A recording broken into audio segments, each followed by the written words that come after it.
Welcome, Stacy. It's so fun to have you on my show today. Thanks, Heather. It's good to see you. You too. I don't think we get to see each other enough or talk enough, do we? No, we don't. Well, for you listeners, you're in for a special treat. You know, I'm doing a series now on children and anxiety. It's my heart and my passion as a leadership coach to support the whole person in my work with leaders.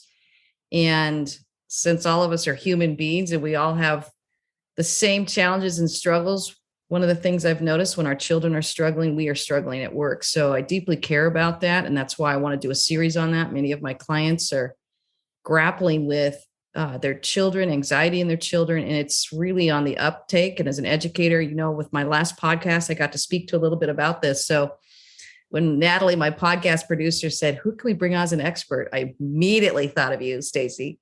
Thanks. So let me introduce you to our listeners here. Stacy's a mother of 4 and a therapist.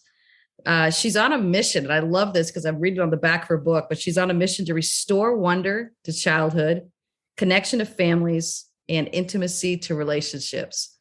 So when I read that, it just made me smile. She wrote this book, 30-Day Blackout. And for those of you who are watching this, I'm holding it up. Just an awesome book. I've just so thoroughly enjoyed it. Offers so much practical advice and hope. So I think I just want to pass it over to you, Stacy. Tell us a little bit about yourself, and then we'll just jump in. Yeah, so I am a licensed marriage and family therapist. I'm a registered play therapist supervisor, which basically means I have specialized training and working with young children in the play years. Born and raised in Nashville, Tennessee, and I'm the owner of Music City Family Therapy, which is a unique counseling practice here in town where we specialize in working with the whole family on a child's behalf. So the majority of the calls we get are parents concerned about their young children. Certainly we work with adolescents as well, but we really specialize in working with kids in the play years. I love that. And I can't help but notice in your background, I see some art behind you. It's beautiful. Yes. And look at mine. For those of us who are watching, I have my own art. I also do my own art as an artist. Yeah. So tell us a little bit about what art does for the brain, whether it's child or adult. So art is play. You know, what we know about the brain is in the right hemisphere of our brains is where our creativity and our emotions are kind of centered. The left side of our brain is more of our thinking brain. And whenever I am working with a child, I really try to focus on using that part of the brain that doesn't need words. It's the part of the brain that expresses without needing to use language, which is so wonderful for kids 3 to 12 especially. And so I really see art as part of a play process, not only for children, but quite honestly for adults as well. Whenever I'm working with an adult client, when I'm using that right hemisphere of the brain, it really helps them to access that artist part of them that they may have lost a long time ago. And, you know, even using their non-dominant hand in session and being able to create something, not for a product, but for the expression of it, for the process of it, really helps them to connect more to themselves. And I can certainly say for myself, whenever I take the time to paint, to draw, to create music, those are the times that I feel most connected to myself. And I really find that the same thing happens with, you know, adult children as well as minor children that are in the developmental phase of, you know, preschool, kindergarten. Yeah. This is the school years, you know, pre-adolescence. That's kind of the magical time of life that I truly enjoy intervening on their behalf, knowing that working with me or someone on my team for 3 to 6 months could very well change the trajectory of their life. And so it's very rewarding to me to work with kids in a preventative way. The parents don't necessarily see it that way when they're working with me because they're typically in a crisis. But when you look at their lifespan as a therapist, as a child therapist, you know that you're changing the trajectory of their life in just a very short amount of time. We're working with an adult, it just takes longer. So maybe it's my short attention span, but but I love working with kids and creativity and expression with art, play, music, clay, Play-Doh, anything that kind of uses that right hemisphere. So, yep. I remember as an educator, I started researching quite a bit the right side of the brain because I was dealing with a lot of the heightened anxiety in the East LA. And I talked about it in my last podcast, but one of the phrases that I never forgot, it was like seared in my brain, is that you cannot emotionally heal without engaging the right side of your brain. And I thought that was so powerful. And it also was poignant for me when I started counseling in my 20s. I was very verbal. I had mastered the English language as an adult. And I remember my therapist said, you could talk circles around me. I'm going to leave the room and here's a pad. And I want you to draw what you're feeling. Absolutely. And it was so powerful. A good therapist you found. Yeah. Wasn't she amazing? Yeah. And then she's the one that moved me into art. So now all the paintings I do is really over the last several decades that came out of that awareness that there's things that we're coping with that we have no words for, but pictures. And as we let ourselves explore it, and to your point, play, it also is honoring the story that we're trying to tell, or maybe that our child was trying to tell that didn't have words, or even that we didn't get to develop around the emotional language. And we had, again, maybe in my case, I had a tremendous amount of pressure to develop it around the logic or the left hemisphere. The right was seen as irrelevant or unproductive or unsuccessful or unachieving.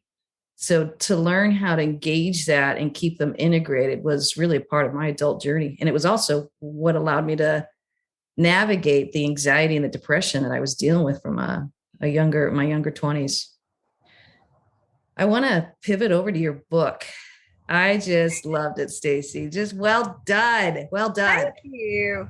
And I noticed it got a foreword by Dr. Sears. For those of you who don't know Dr. Sears, tell us a little bit about Dr. Sears. He's a prominent voice in the field for children. So I met Dr. Sears at through Attachment Parenting International. I have a program here in Nashville called Music with Mommy, which is a mom-child bonding program specifically for mothers who don't have family nearby and really have a strong need for connection. And as you know, being a mother of a baby, it can be one of the most isolating times of your life if you're not surrounded with family. So I met him through Attachment Parenting International with some mutual friends. And when he found out about my work doing digital detoxes, he and his wife, Martha, were immediately extremely supportive of what I've been trying to do for the last 10 years with really what's really a very simple intervention that I call the 30-day blackout, which is the name of the book that I wrote, that he wrote the foreword to.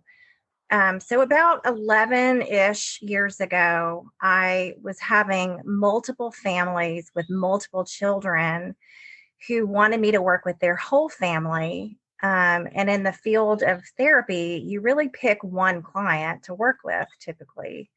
So when the family was asking me, would you be willing to work with our whole family? I was a little thrown in the beginning because nobody taught me how to work with the whole family when several children were the primary, clients, if you will. And so I created a treatment plan that I call the Mountain Method, and it's specifically derived from this one intervention called the 30-day blackout. So I'll just tell you a story. It's in the book, but it's a story of a family with 5 children, all 5 of them. Their behavior was they were all very dysregulated. They had been on screens for many years. And I'll just admit that the first time that I implemented the 30-day blackout, I had no idea what I was doing. But because I had an opportunity to live in a cabin with no electricity with my husband in my early 20s, I'm now just turned 48. I think I was 22, 23. I can't remember now. We had an opportunity to live in an 1850s cabin with no electricity, no running water. And, we had the outhouse and the whole thing. The story went, we had a very dear friend. He was married to an airline pilot, and they had an airstrip way out in the country. They moved out there, and he would fly small private planes for various folks, but then he would go to Nashville to fly the big fat planes. And there was a tiny little cabin on their property that I found to be so charming. And I asked them, I talked to his wife and said, it would be so fun for my husband and I to come out here and experience this for a few days. So we did, my husband and I did. And while I was laying in the bed in this non-electric cabin, I turned to my husband and just said, I want to live here. And he looked at me like I had lost my mind, because I didn't go anywhere without my curling iron and my hair dryer and the makeup and all the things. And he just thought I was having a moment, but I really wasn't. There was something stirring in me that was longing for an experience of simplicity, of the natural world, mainly because I was raised in alcoholism and was evicted. I think, I can't land on a number, but I think it was about 15 times that I was evicted with my family from our homes from birth until I left home at 16. And being raised in that kind of chaos created a very dysregulated nervous system in me. Now, I didn't have the language for this when I was 22, 23. But I knew something inside of me was longing to regulate, although I didn't have language for it like that then. And what ended up happening is Beth, who was the wife of this pilot, called me and said, actually, my husband called her, and she answered the phone. And she said, Ron Jagger, I was walking the land thinking about you, walking out of the cabin thinking about you and Stacy. And I wonder if you and Stacy would like to come out to the cabin and live for a little while, just have a sabbatical. So I really honestly feel like that was a synchronistic moment where, God, the universe, source, mystery of life, whatever you want to call that, was giving me an opportunity to have an adventure of connecting with myself, because I really didn't have an opportunity to connect with myself as a child very much. And so we were going to live out there for 3 months. We fell in love with gardening and living simply. I was actually a ballroom dance teacher at the time, believe it or not, and didn't tell any of my students what I was doing, because I thought that they would like, there was no GoFundMe back then, but I was thinking, if I tell my students this, they're going to like have a fundraiser and think that I'm homeless, but I truly wasn't. But so we moved out, we put all of our electronics away. We moved to this cabin. Mm-hmm. I remember sitting on the front porch of the cabin, and my husband went off to work, and it was 9:00 in the morning. And I thought, I'm just going to sit here and just be for a minute. And I noticed the wind, the trees were moving, the grass was kind of slowly moving. I was looking up at the sky, and really just being quiet. And what felt like several hours was 15 whole minutes, because I looked down at my watch and I was like, so it's 9:15, and what in the world am I going to do with myself in this tiny little cabin?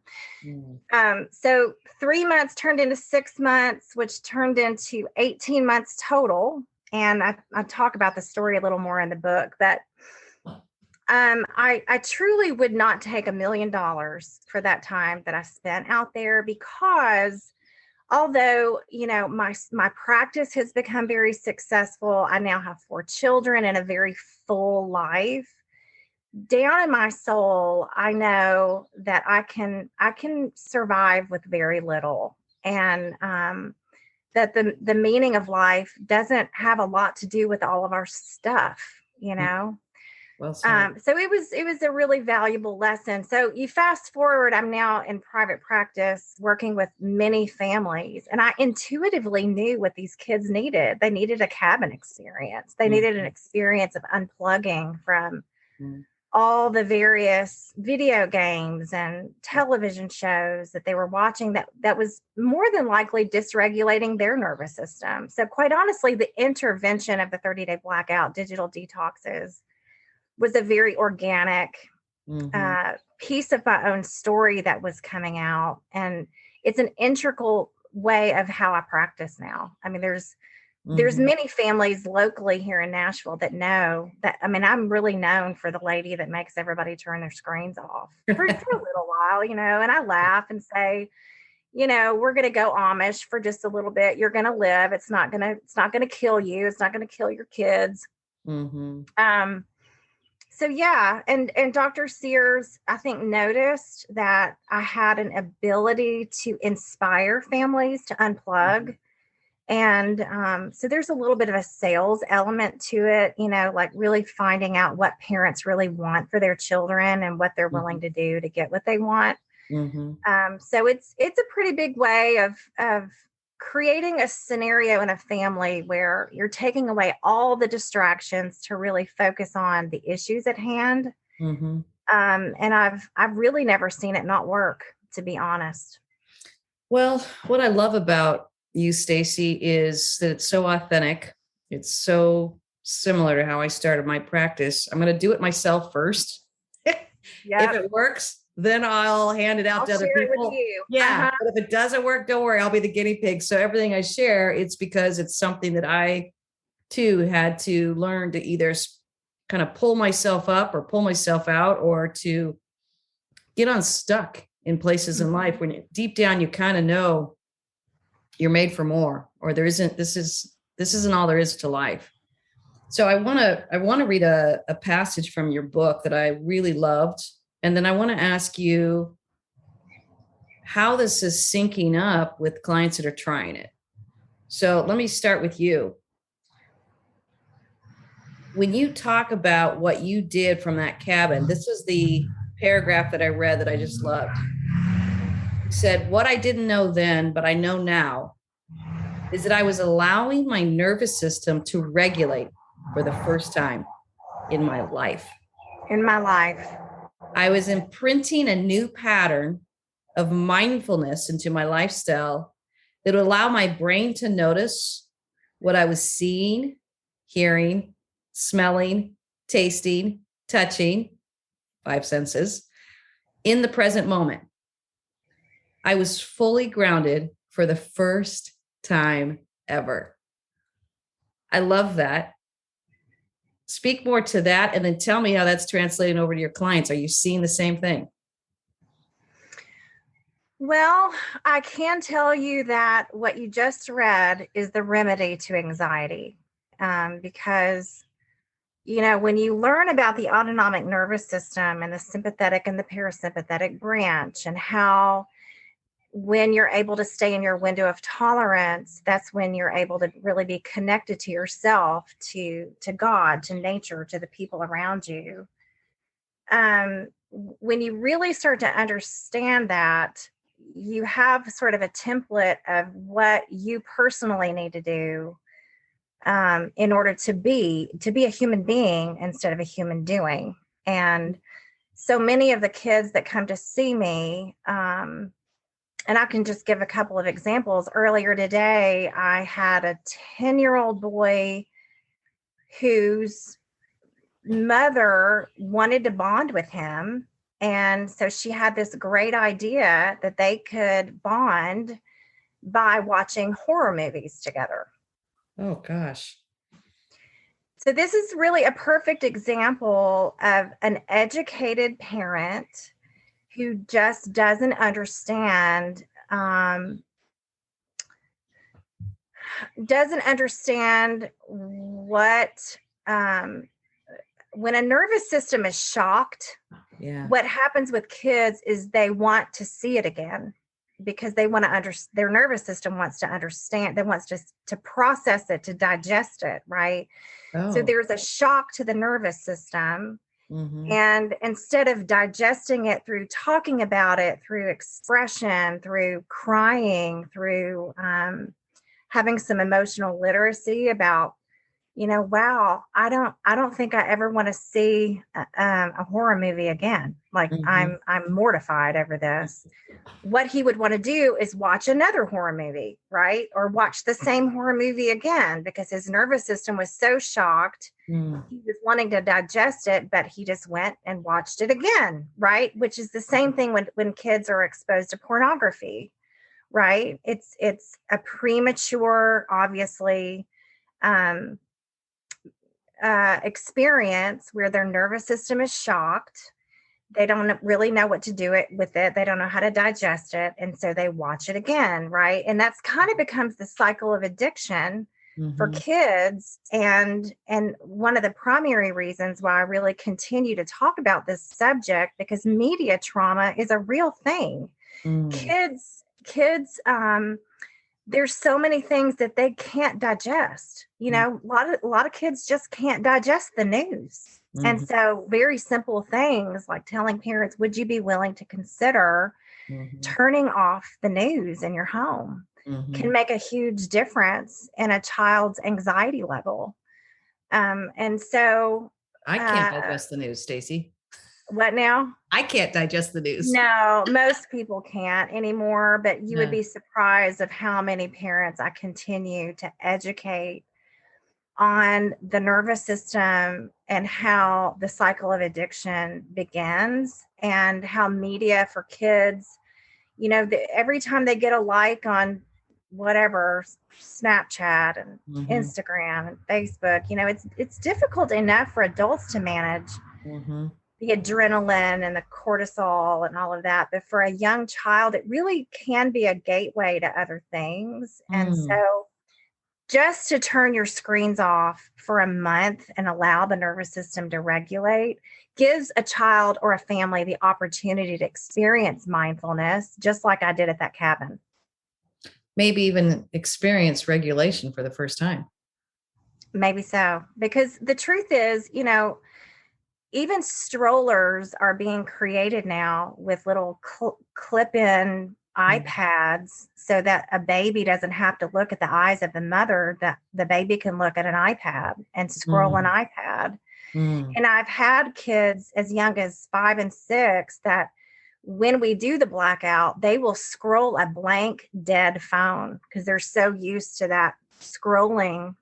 Um, they have created a soothing, self-soothing pattern over just the Wow. scrolling, so they'll scroll a nothing phone. Totally blank, no electricity, nothing No, even stimulating there's them. nothing there, and they'll sit and scroll it. Mm-hmm. Stacy, oh my gosh. And the thing about it is, Heather, is, this is all very unintentional damage Yeah. that we're doing to children. One of the pieces in the book, and I don't have a book with me, I don't know exactly. I think it said, Dr. Sears said, this is the biggest experiment on the developing brains of children in the history of mankind, because we have Yeah. no research to date about, we just don't know enough about what this is doing to the developing mind of a young child, and honestly, it reminds me of cigarette smoking in the 70s and the 80s, like Mm-hmm.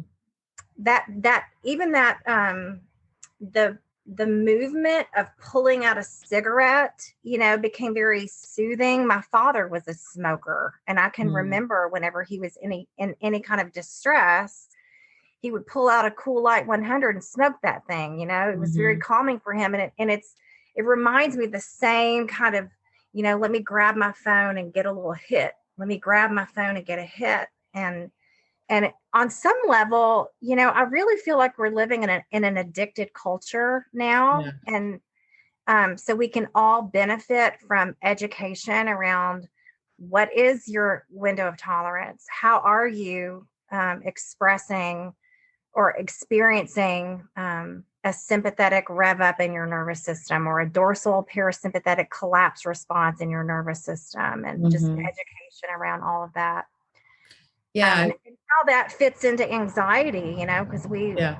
everybody's anxious now, I wonder why. Yeah. We're not spending enough time outside. We're not spending enough time with eye to eye contact with our loved ones. Just really basic things that we're missing out on, like hugging, just really simple stuff.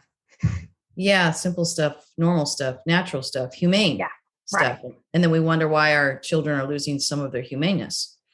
I was looking back at Dr. Sears Ford, and here's the passage I think you're referring to. He says, the overuse of screen time reminds me very much of how we pediatricians have struggled to convince parents that junk food creates junk behavior and junk learning. Now is the time for parents, teachers, and all persons who have the best interests of children in mind to take action on the smart use of screen time, or as we pediatricians call it, the largest experiment on childhood brain development in the history of mankind. So it sounds like you're giving some remedy and even some gentle, kind guidance to your point too. I just love the fact that we're not shaming parents or even anyone working with children. We're in such a screen technology era, and we're using it in our educational systems. How do we support the different methods and strategies on the other side of the conversation? Yes, Google's been wonderful. Research has been wonderful. And the easy access to articles and new learning has been wonderful. How do we then support the other side of the coin as educators and parents are trying to figure out how to use technology for them and against them? What do you say to that when you look at the era that we are living in? Well, the truth is, Heather, none of us have figured this out. But I can give you some guidelines of things that have worked in my practice. First of all, if you can wait until your child is in 8th grade to give them a smartphone, and what I recommend from anywhere from 8 to 9 to 10, when your child needs a phone, you want, the GPS is helpful. You need to be able to contact them. Like, we don't have rotary phones in our houses anymore, obviously. Is the Gab wireless phone. It is I call it a smarter phone for kids because it's internet free. It looks exactly like an iPhone, but it's an internet free phone where you can call, you can text, there's a radio, there's an alarm clock, and you have optionally, you can add the GPS where you know where your kiddo is. If you can use a Gab wireless phone until they're in 8th grade, where you can educate them and they're old enough to understand the nervous system, they're old enough to understand the importance of unstructured nature-based play and the importance of eye-to-eye contact and connection and family meals. And it's just so easy for a young child to kind of get swept away by an iPhone without, it's just, they're not doing it on purpose. It's so distracting that, is it ADHD or is it the phone? Like, I hate to be so blunt, but we're throwing around ADHD diagnoses like it's like I don't know, like, well, it must be the ADHD. Well, or maybe we can look at some other angles first before we label a child with attention issues, or anxiety or whatever else. All that to say, it really is an art. I'll tell you, with my own family, we don't do things perfectly, but when you walk into our home, there's no screen. There's no screen in the living room. There's no screen in the dining room. There's no screen in the kitchen. We go upstairs to the bonus room, and that's where we have our TV, where we sit down and pop popcorn and have a family movie. But there's no screens in the bedrooms. There's no screens on the back porch. There's no screen in our cars, And I'm, please don't hear me as that being judgmental, because that's not my heart at all. Because when you read the book, you'll find out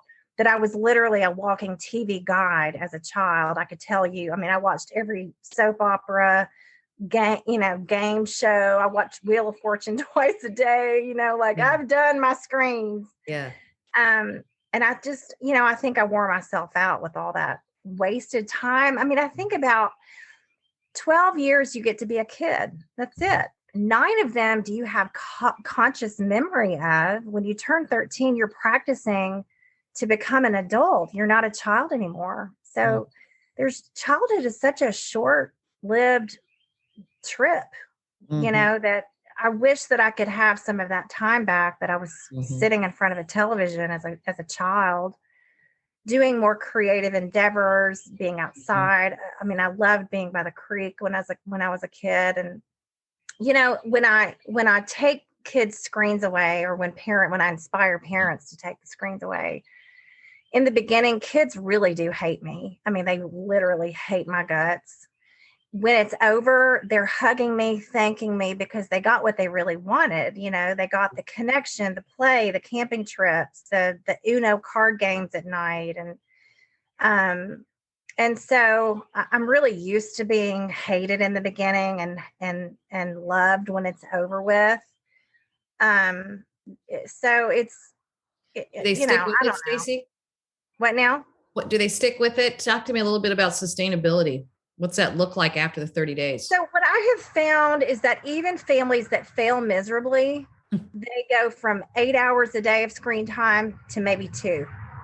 That's huge. Which is a huge difference, Yeah. Yeah. And I tell them in the beginning, like, the truth is none of us can go completely black out. Like, none of us can totally black out, because school and work doesn't count for the blackout time.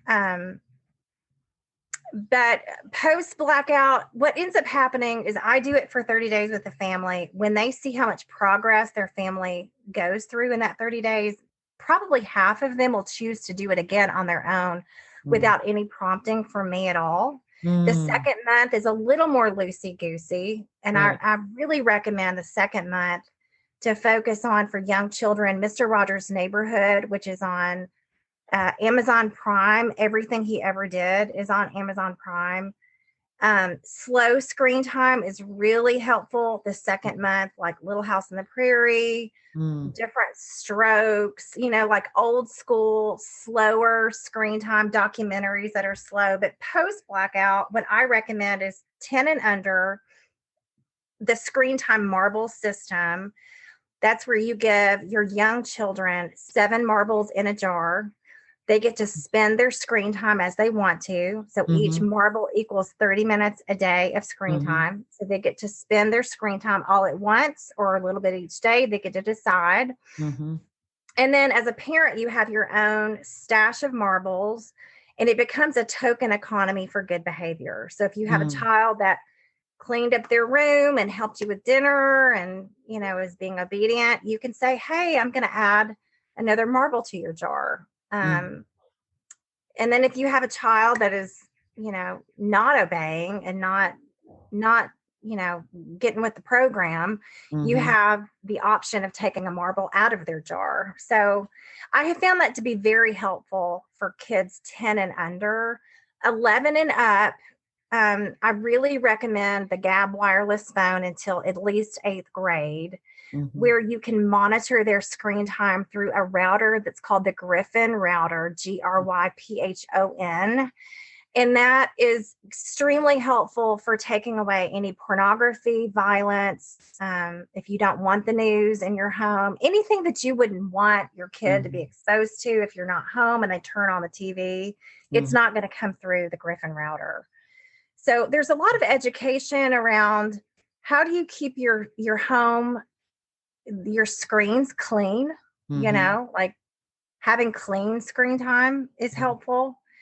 Every family is different in regards to what they're willing to do, what works for them, what doesn't work for them. And I really just massage it and figure out a way for this family to figure out how screens can be the dessert of their life rather than the main course all day long.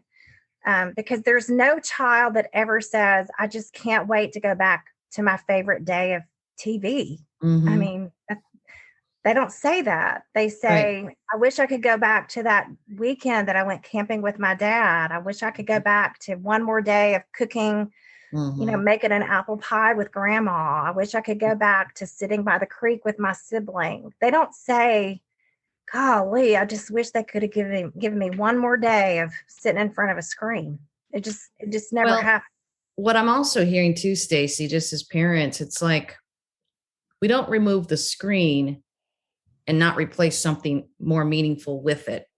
And I'm thinking more of our teenagers who are connected to their screens a lot for social reasons. But it reminds me of how we feed our children. We don't give them chocolate chip cookies all day long. We focus the entree, to use your language for it, on good healthy foods, and then a chocolate chip cookie for dessert. But I'm curious because what I'm seeing, and I worked with the teenagers, I've got a 17-year-old, 19-year-old, and beautiful human beings, and have done really good job managing. We're at the place now where they're managing their screen beautifully and they're doing great. We had some of these structures and guidelines in place, but I'm seeing these other well-intentioned parents who didn't know how to put the structure in place, and then is realizing they basically have been giving them a diet of chocolate chip cookies and they didn't realize it. And so they're feeling this regret. They're starting to see the link between high anxiety and their 15-year-old or 17-year-old. Can you speak a little bit to that? I don't want them to feel hopeless, but I want them to feel like, what do we do now to support a pivoting away from an over dependence on screen that maybe they've been having and almost created addiction for years? There's something beautiful about sitting down with your children and saying, I'm sorry, I was Mhm. wrong. I'd like to make this right. Oh, I love that. And the modeling of parents trickling down to their children is really Mhm. quite beautiful.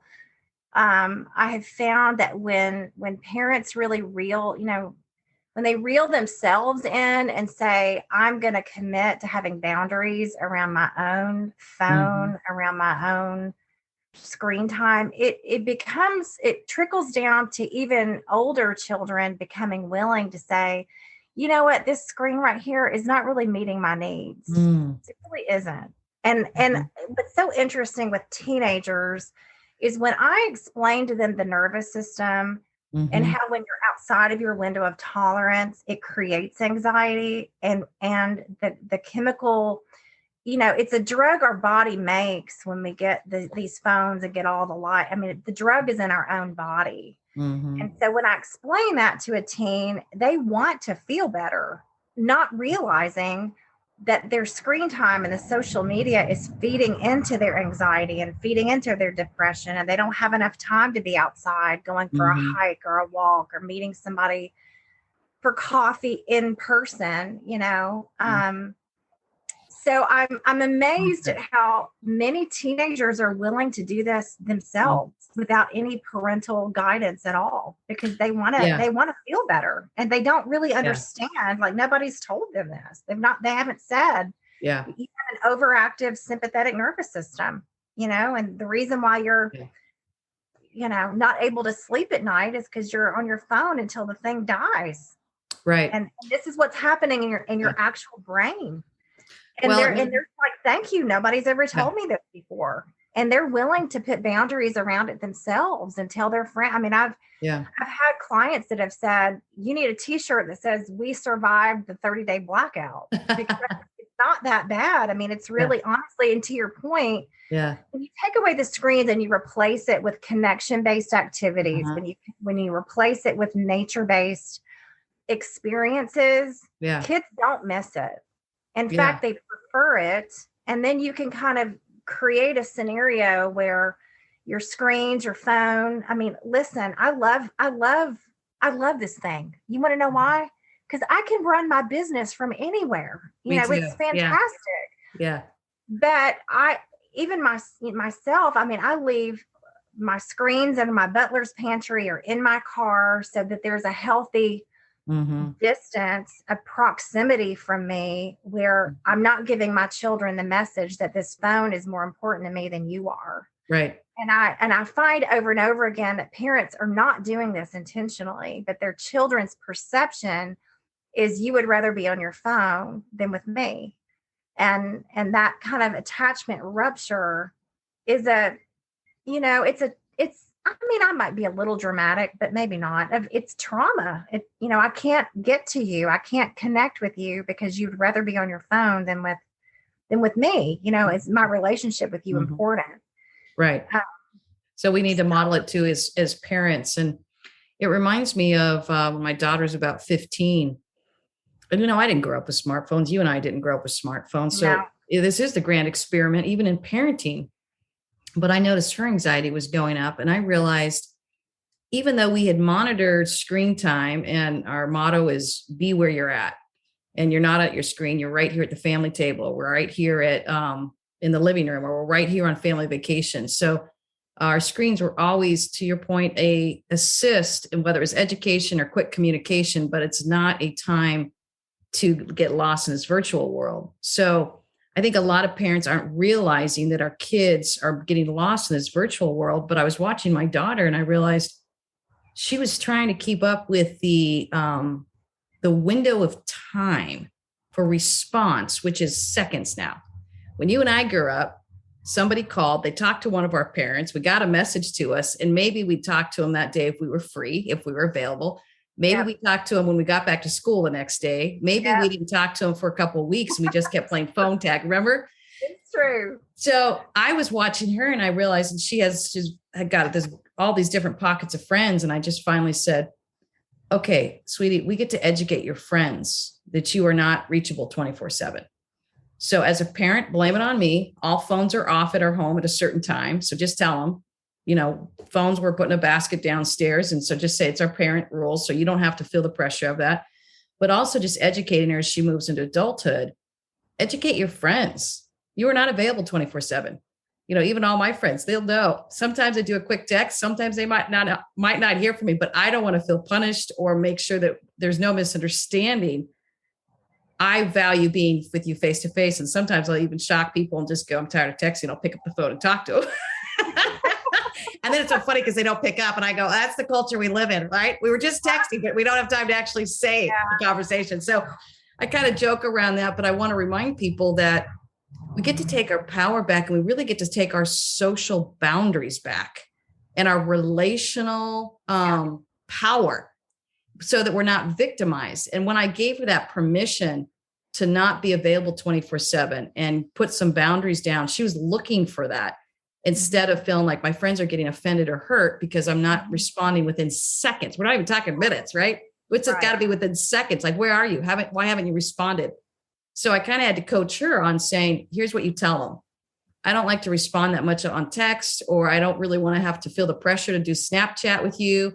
I don't want to have to you educate them on what brings you peace for how you communicate, which again, we learned as adults, because remember the boundaries we had when we were younger. We're like, I'm not putting up with this, right? I'm not going to be sitting there getting pinged 24/7. And I jokingly joined Snapchat, but I only have two followers, and it's my daughter and my son. I just want to be able to Snapchat with them. And people keep trying to friend me. And I'm like, why? I'm so not a friend you want to have because I will never respond to you. So it's kind of learning to keep these boundaries. And even like on social media, people will try to reach out and talk to me on social media. Occasionally I'll respond. Other times I don't. I'm like, I will not feel the pressure. You want to call me, you can call me, you can email me. Those are probably the most professional ways to reach me. But other than that, I actually have a whole team that runs the social media so that I don't have to get involved in a virtual world when I love the world I'm in. That's the thing I think our parents and our adults and our educators can really support this new generation coming up. I think they're fuzzing these worlds and the boundaries around them. And they're not being given the permission to put some clean boundaries around them that says, this one isn't real. And it's really not fun to feel this pressure to be available 24/7. Who wants that? This one, the one is real, where you are literally going to bed and no one's going to bed with you. So don't take that to bed with you. No one is in your room with you. So don't feel the pressure to have that conversation. There is no slumber party going on. You're literally wanting to have some downtime. A lot of our parents aren't realizing that our kids need support on how to slow down, stop that central nervous system, and then put some boundaries around being reachable 24/7. It's so invasive, isn't it? You're getting victimized by your own phone. My own family, we black out every August. We never look forward to it. My kids are always like, we have to do this again. But I'm always amazed, it takes about 5 days for us all to kind of get used to what's happening. Mm-hmm. And, around day 6, day 7, I find that every year we talk about things that we probably wouldn't have talked about otherwise, because, we're all a little distracted during the year. And during that blackout month, we're talking about things that are important, that are needed, conversations. And it really models what I see with my clients, and that the first 5 days are kind of hell on earth for many of my clients, and I kind of prepare them for that. Day 6 and 7, I call the door of boredom, where kids think boredom is going to kill them, but it never does. Boredom doesn't kill children. It's actually required. Boredom is required for a child to kind of tap into their creativity. And so it's really not a bad thing. After they go through that door of boredom, the next 3 weeks after that, I really coach parents to replace connection-based activities for what used to be entertainment while I'm working with the family. And it's those sessions that are so beautiful and helping them to come up with ways to connect. I have communication maps that I teach them how to use, where they talk through, we have informational conversations, we have competitive conversations, and we have connecting ones. And most of the families that come to see me, they're not having a lot of connecting conversations. So to be able to teach them what that looks like, what that feels like, what that sounds like. And then, I'm able to give them a bunch of tools of how to go forward, of how to resolve conflict in their home, how to balance their lives, how to put media and screen time in its proper place, where it's not owning them anymore. You own your phone does not own you. It's really pretty rewarding, and it's just so simple. It's like eating your fruits and vegetables. Do you have any of those resources? It sounds so easy. It's not. If you do it, you're going to feel better. So anyway. Do you have any of those resources around conversations on your website? I do. My communication maps, they're called Magic Maps, Communication Tools for Connecting. And you can find those on my website under resources. Perfect. Those are helpful. We actually have a stack of conversation starter cards. And I like the themes, like some are about future, some are about present, some are about past. Again, my kids are older, so I'm trying to engage young adults, but we're tired and it's a long day. None of us have this really creative, stimulating conversation. So I always just coach parents on, it's okay. You don't have to carry the weight of it. Like, we'll literally pull out this box of cards ourselves. My husband and I both talk for a living. So sometimes we're drained, but we want to connect over family time or over dinner, or even everyone rendezvousing after a long day, and we'll sit on the couch. If we don't have the conversation starters we want, we'll pick up the box. Someone will grab a card. I'll grab a card. The kids will grab a card. So we're engaging them on even using tools to ask things about each other. The other thing I'm realizing too is the importance of venue. I love the fact that when you said there was no screens in your living room, we scooped the whole family up. We'll go sit out on the patio and light the fire. There's something so soothing about being able to look at something like a fire or outside, and as the sun is setting or the sun is rising or whatever it is, it allows everybody to slow down their central nervous system, gets them in nature. And it's amazing the conversation that starts flowing kind of from a different space, head space and heart space, isn't it? Like, we're not even used to getting there, but the environment kind of helps us get there. Yeah, the natural world, it's, it's kind of speaks to you, and I tell parents a lot, sometimes you don't need words, just pick up some Uno cards and play Uno, and you don't even have to talk. Yeah. And you study interpersonal neurobiology, and you realize when you have two nervous systems in the same room together, they're dancing and speaking to each other without language. Yeah. And just your presence is enough. Yeah. And Uno cards. I mean, sometimes that's all that you need is I love that. I love 5 minutes and a pack of Uno cards. We've made this too complicated, too Yep. difficult. It's really not that difficult. It's Yeah. not easy, but it's pretty simple too. Yeah. Yeah. Yeah. I love that. It gives parents a lot of hope that they can trust their instinct, trust their gut, trust their timing, just trust even the love that they hold for their children. As we wrap up, this is a question I love to ask. One of the things I'm finding as I'm talking to people all over the world and they're moving from a life of survival to thrival, I'm noticing a common denominator of morning rituals, like how they start their morning. So I guess I want to ask you, Stacy, how do you start your morning that kind of grounds you for the day and it helps you address your central nervous system from a place of peace? I love this question. So my daily routine is to get up and I have a cup of coffee with my husband for probably 15, 20 minutes. And then we walk our dogs together in our neighborhood. We have a pond there and walking trails and 2 dogs. And one of the practices that a therapist friend of ours encouraged us to experience is a silent walk. And that's when we choose to walk in the mornings in silence. And it was very awkward. And I admit that I failed miserably several times because I've got motor mouth with my husband. But it's become a discipline for us to be able to walk together and just be together without talking in a silent walk. And I can tell you that I used to think that I needed my farm to be okay. Yeah. Because we lived here on this farm for over 12 years and before we moved back to town. And I was nervous, like, am I going to be able to live in a neighborhood and be able to continue these practices?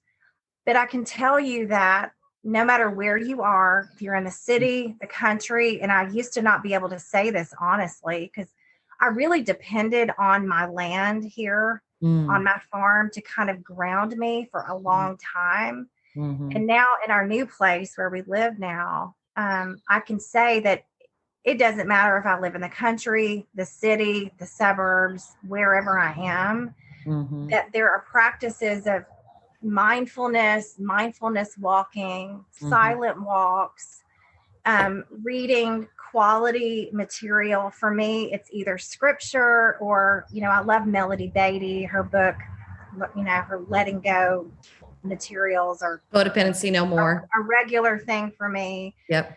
And a lot of 12-step recovery kind of books that we, my husband and I have both been in recovery for a long time. But having those readings, having some time together to drink coffee, go for those walks is kind of how we start our day. And then when I'm in my car, I will listen to a podcast that's typically something around a groundedness exercise of some sort that I can listen to while I'm on my way to work. And then by the time I'm at work, I'm ready for my day. Love it. I'm so glad I asked. Yeah. Well, thanks for just showing up and being so fully present and getting on the screen with me. Yeah. I'm not anti-screen, I promise. I love it. That. I'm really not. Oh, I love it. Any last encouragement before we sign off to our listeners? Virginia Satir, who was the mother of family therapy, recommended that we hug our loved ones 4 times a day as just maintenance, that we hug our loved ones 8 times a day for growth and 12 times a day if you really want your loved ones to thrive. So I tell people all the time, hug them when they come in and hug them when they go out. Really get your hugs in, because I have found in families that we are not touching each other enough, and we need to hug it out. And just giving your kids and your loved ones, your family members, the message that we're all going to be okay, and reminding each other that, we're going to be okay is is special. It's important, and necessary. I'm really glad I asked that last question because I wrote it down, Stacy, and I'm falling way short. I am scraping by with okay. I need to work on that as well. But I thought, am I even doing 4? Good grief, Heather, I got to step it up. But don't worry, I'm a total achiever. So now when I focus on that, I will be achieving. You're going to have a hug spreadsheet the next time. Totally. Right? I'll calendar it. There you go. Well, thanks so much for joining us, listeners. It's been a pleasure listening to Stacy. I hope you got some really great things out of it that inspire you to bring into your own personal life, either for yourself or for your family or for your kids. We are both just cheering you on and wishing everybody just so much hope, so much peace, so much abundance, and so much freedom. Take care.